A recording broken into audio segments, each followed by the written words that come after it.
today we will be finishing module 3, and as is typically done, I will be doing some practice problems. Now in module 3 we talked about basically about vector integration, and then we talked about some basic operations involving matrices and determinants. Okay. In these practice problems I will be focusing on vector integration. Okay, and matrix operations and determinants and all will be part of the module 4 also. So there we will take up practice problems on the matrix operations and determinants. Okay, so I will just write down a few problems that we will work out today.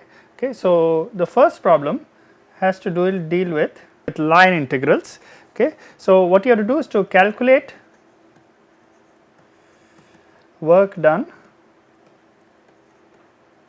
by f of x y. So the f of x y is a force, okay, in displacing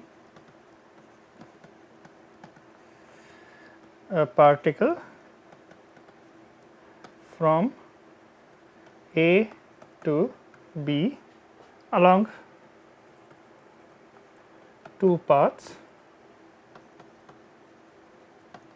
C1 and C2, which will be shown in the figure. I will just show you the paths. Okay, the paths are shown here. So this is the x axis, this is the y axis, and you have a point 1 0 and the point B is minus 1 0, and you have two paths going from A to B. The path C1 is C1, and the path C2 goes right along the x axis from A to B. So this is point A, this is point B. Okay. So what you have to do is to calculate the work done, and there are two forms of the forces when f of x y is. So in the first case I take f of x y is equal to 3 x y minus 1 into I hat plus 3 by 2 x square plus 4 y square into j hat, and in the second case the force is given by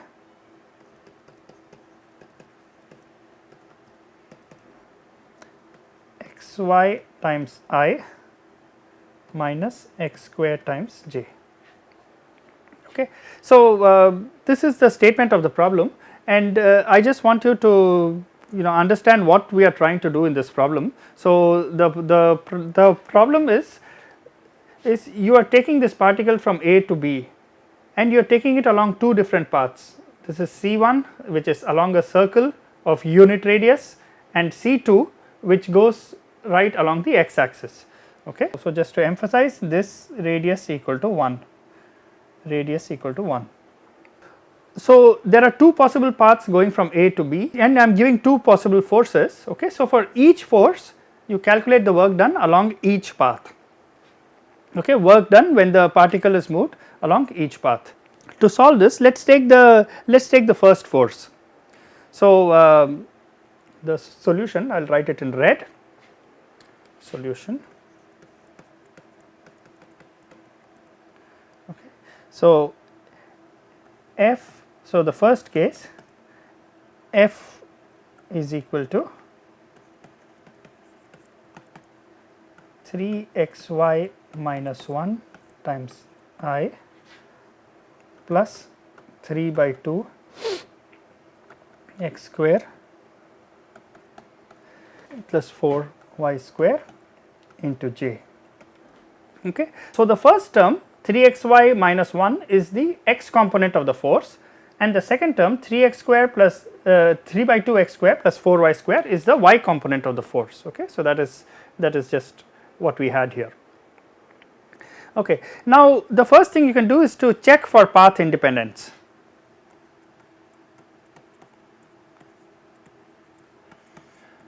Path dependence. Okay. And to do that, you take the derivative, of the x component of the force with respect to y. So, dou f x by dou y is equal to, so the x component of the force is 3xy minus 1. So, the derivative with respect to y will just be 3x. Okay. Then you do the derivative of the y component of the force with respect to x, okay. And when you take that differential, again you get a derivative of 3x. So, since both these are equal, you conclude that this is path independent.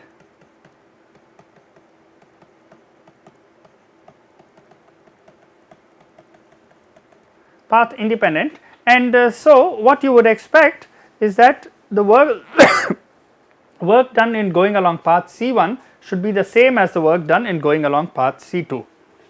So, for this particular force, so for the first force, the work done in going along path C1 and work done in going along path C2 will be the same. So, what we saw is that the work done for the first force, for the first case of the force, the work done does not depend on which path you take. Okay. And for convenience, I will calculate this work using path C2.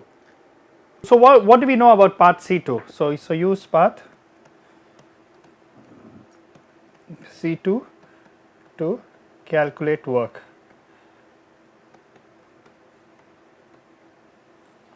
So once again, just let us remind ourselves, you have x and you have y, x and y, and you have this point 1 0, and you have this point here minus 1 0, and the path C2 goes along the x axis this way.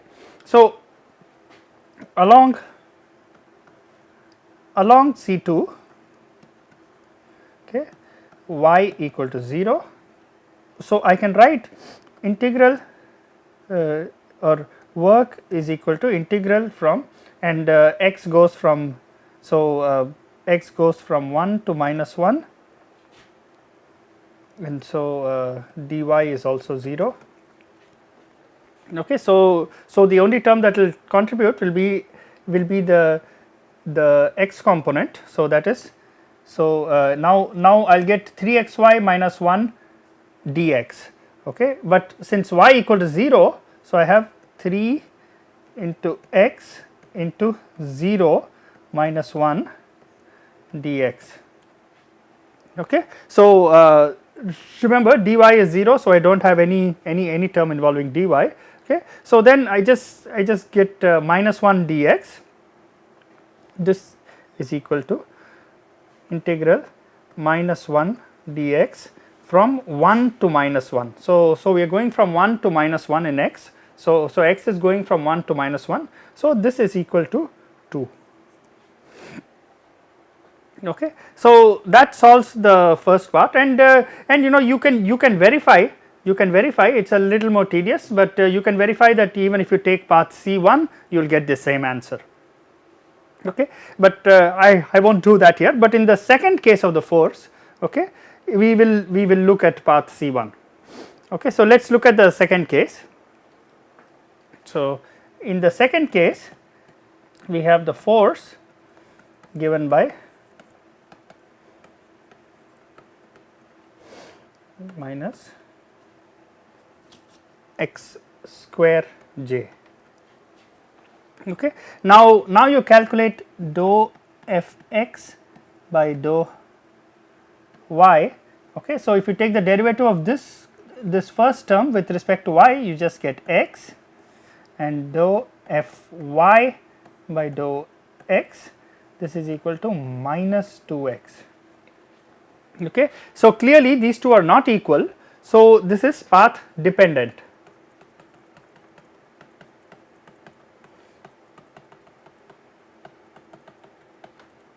Okay. So, now let us use the along path C2 to work done is equal to integral, again you will have 1 to minus 1, and you just have the x component times dx. but if you look at the x component, okay, so you have x into, now y is 0 as we saw in the last in the earlier part of the problem, okay, and you have dx. So, the work done is 0. So, along this path C2 you do not do any work, and just to remind, you have C2 is the path going from 1 0 to minus 1 0 along the axis, C1 is the path going along the circle. Okay. So, the work done along path C2 equal to 0. So, what about the work done along path C1? Okay. So, now you have to parameterize this path C1. So, in other words, you have to somehow write this path. So we have f of x y is equal to x y I minus x square j. Okay. Now, in this x y coordinates, this path is not easy to parameterize. Okay. So, what you have to do is to go to spherical polar coordinates, okay, and so you use, or in this case it is actually plane polar coordinates.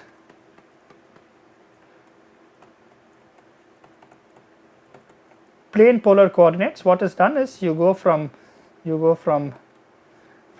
x and y to r and theta. So, instead of having a point x y, you describe by r and theta, and you use x equal to r cos theta, y equal to r sin theta. Why does plane polar coordinates help? Along C1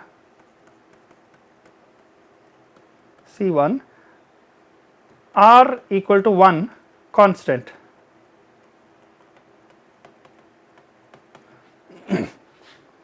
So, along this path your r does not change at all. So, r is fixed at constant. So, the only change is due to theta, okay. And what you can do is you can write this integral now, and so you substitute for x, substitute for y, okay, and you also have to consider this. So if I write w is equal to integral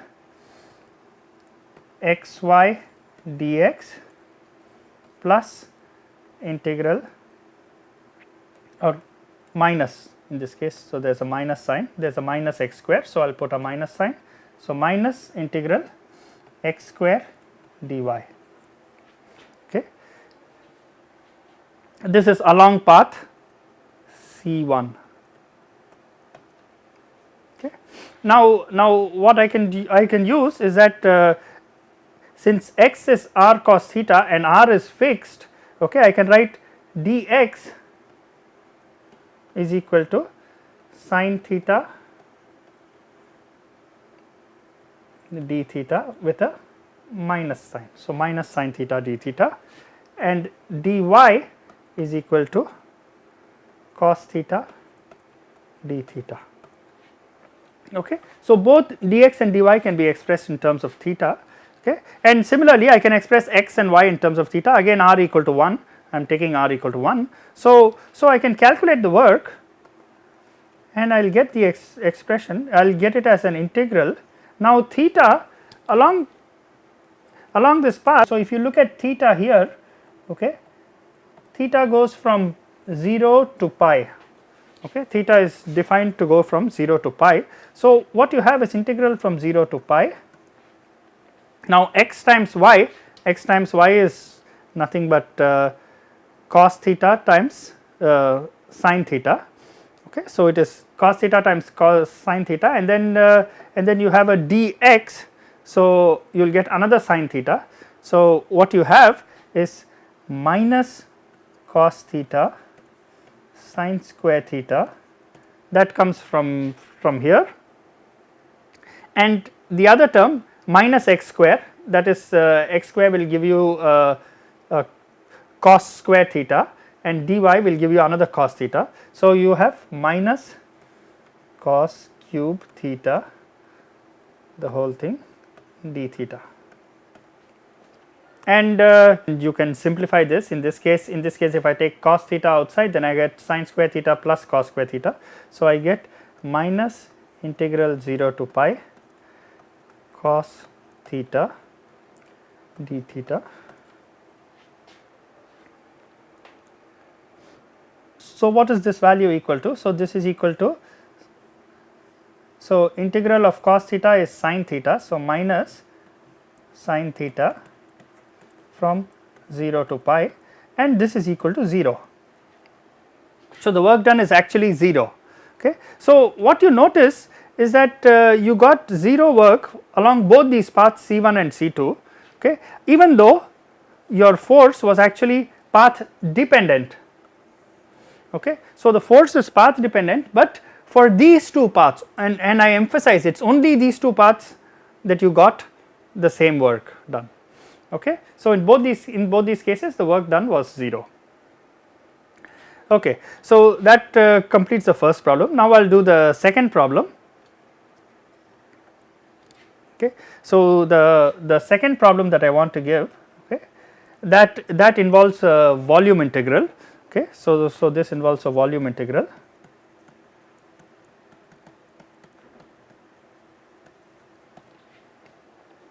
Okay. So, here provided that the wave function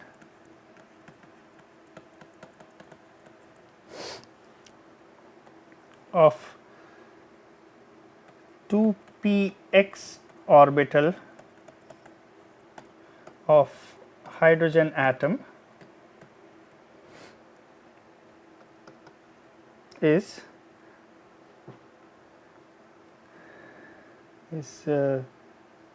given by psi of 2px. This is proportional to r e to the minus r by 2a into sin theta cos phi. Okay. Now, what you are asked to do is to calculate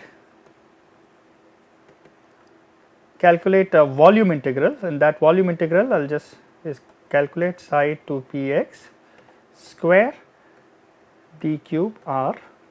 So, overall space.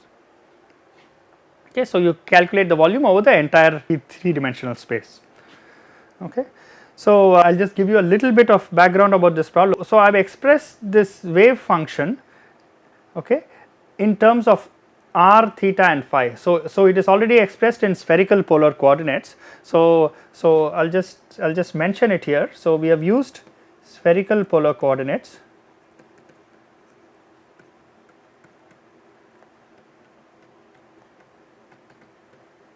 So, what are spherical polar coordinates? So, if you have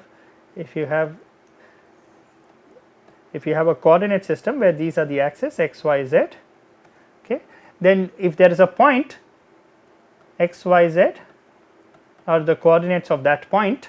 Okay. So, instead of using x, y, z coordinates, you use different coordinates, you use spherical polar coordinates. So, where this is given by r, okay, r is the distance of the point from the origin, and then your theta is the angle that this r makes with the z axis, and phi is the angle that a projection of r onto the xy plane makes with the x axis. So, these three coordinates, they define what is the usual spherical polar coordinates. Now, what are the conversions used? So, you can use so r theta phi can be expressed in terms of x, y, z as follows. So, I can write x as r sin theta cosine of phi, y is expressed as r sin theta sine of phi, and z is expressed as r cosine theta. So, and the other thing that you need to know for this, okay, is that d cube r can be written as r square sin theta dr d theta d phi. So, it is so when you do a volume integral, you have a integral over 3 variables, okay, and you have a, so this is dr d theta d phi, but when you write d cube r is same as dx into dy into dz. So, this is equal to dx dy dz.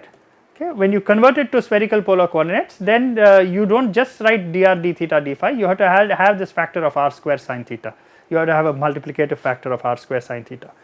So, with all this information we can easily go ahead and calculate this integral. Just little bit more information. So, the range of variables, so I will just, so 0 less than equal to r less than infinity, 0 less than equal to theta less than pi, 0 less than equal to phi less than 2 pi. So, these are the ranges of variables. So, if you want to span the entire space, these are the allowed values of r, theta and phi in the spherical polar coordinates. So, 0 less than r going to infinity, as r becomes larger, you go more and more outside, you go more and more further from the origin. Okay. So, with this information we can go ahead and calculate this integral. Okay. So, let's calculate integral psi square d cube r, and you might recall from your quantum mechanics course that this is what you need to calculate in order to find out the normalization constant for this wave function. Okay. So, now we can go ahead, we have all the information needed. So, let us just go ahead and calculate that integral. So, what we need to do is integral psi 2 px square d cube r. Okay. So, I will just go over all space. So, let us just go and copy it down. So, you have r square e to the minus, so when you square this you will get r square e to the minus r by a 0 r by a. So, you have r square e to the minus r by a. I will put the limits in a bit. So, r goes from 0 to infinity, theta goes from 0 to pi, and phi goes from 0 to 2 pi. Okay. Now, I just substituted one part and then I have a square of this. So, sin square theta cos square phi. So, times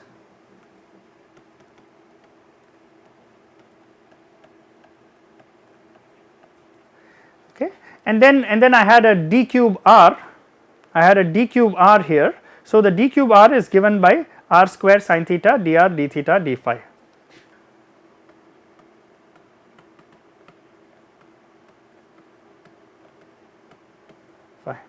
Okay. Now what you can do is you can separate the integral into 3 integrals. So, I will write, so you have 0 to 2 pi. So, 0 to 2 pi is the range for phi, for the variable phi, and the only function of phi is cos square phi.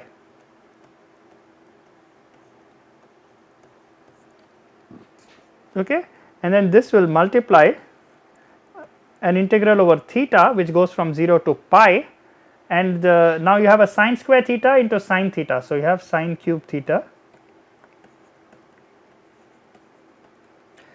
and finally, you have an integral over r which goes from 0 to infinity, okay, and what you have is r square into r square. So, that is r to the power 4, and you have e to the minus r by a dr.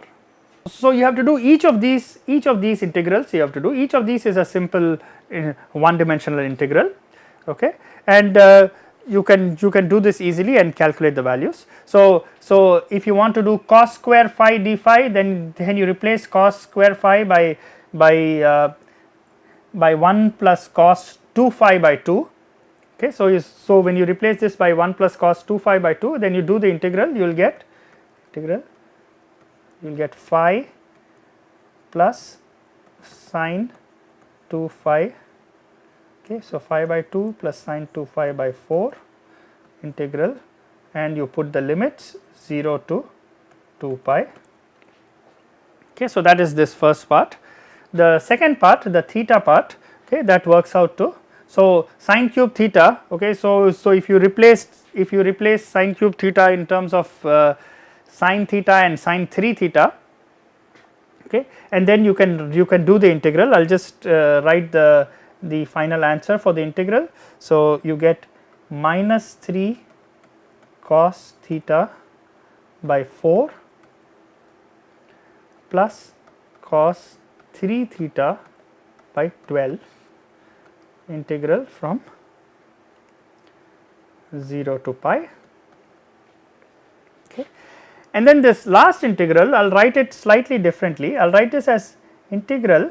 Now instead of my variable, instead of taking my variable as r, I will take my variable as r by a. I will just change my variable from just r to r by a, okay, and there is a reason for that. So I will write this as a raised to 5 times integral r by a raised to 4 e to the minus r by a d of r by a. Okay. So you can see that I have changed the variable of integration from r to r by a, but the limits do not change, because when r equal to 0, r by a equal to 0, when r equal to infinity, r by a equal to infinity. So this is my final expression, and you can substitute this. This will give you a factor of pi. This particular expression will give you a factor of 4 by 3.